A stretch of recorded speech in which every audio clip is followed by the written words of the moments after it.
This is going to be a short video on how to replace the PTO seal out of a Massey Ferguson 283.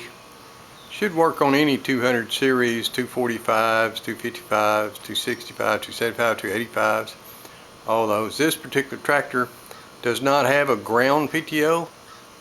It has only the 540, and also it is a two-stage clutch. So looking at the back of the tractor, we're going to pull all those bolts off down there in order to get to the shaft and kind of disassemble all that, and to get to the seal. The seal is actually right down in there. Can't hardly see it, but it's there. So we'll attempt to do that. As you can see, I actually made the mistake of pulling the shaft out, which you do not have to do. But let me show you a trick that's, I don't think it's in the book, and I haven't found it anywhere yet.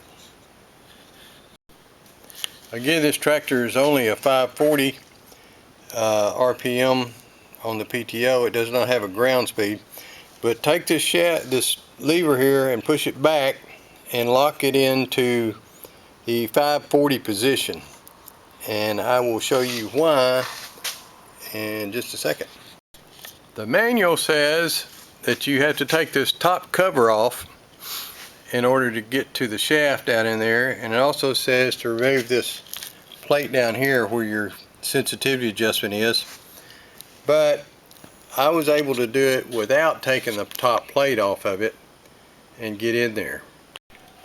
Now the big reason that you put that into 540 is because that coupler in there will slide up on that shaft and remain with that shaft. If it's in neutral, it's going to be with the shaft that you remove. It will actually fall out and fall down into the oil, in which you have to dig it out.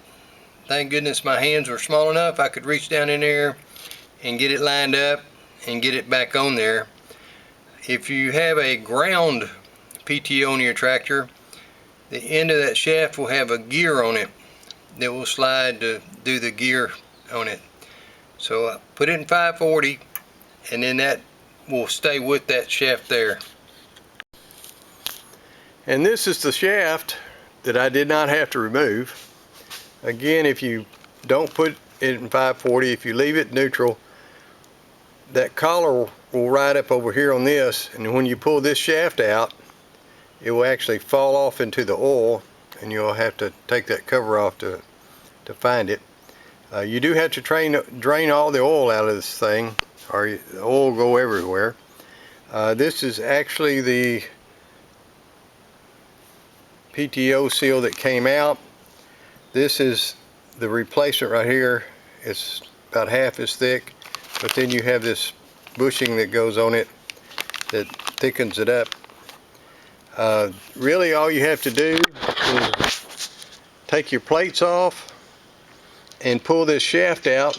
Used to they put a hoe in here, but this one didn't have one. But you pull this shaft out maybe an inch, and then this piece right here will just come right off.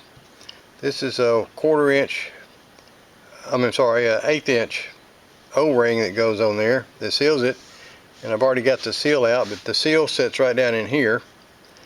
And I made this handy dandy, took a piece of wood and cut it out to where it presses the seal out. But the new seal goes in here. Don't forget your metal bushing that goes in there first. But once you get all that in there and pressed, then you just take it and slide it back on there and push it back on there. Shove your shaft back in there, put all your plates and everything on there, and bolt it back up. So that was my mistake by A, not putting it in 540 PTO, and B, pulling this shaft all the way out. I hope somebody learns from this and maybe doesn't make the same mistakes that I made. Thank you.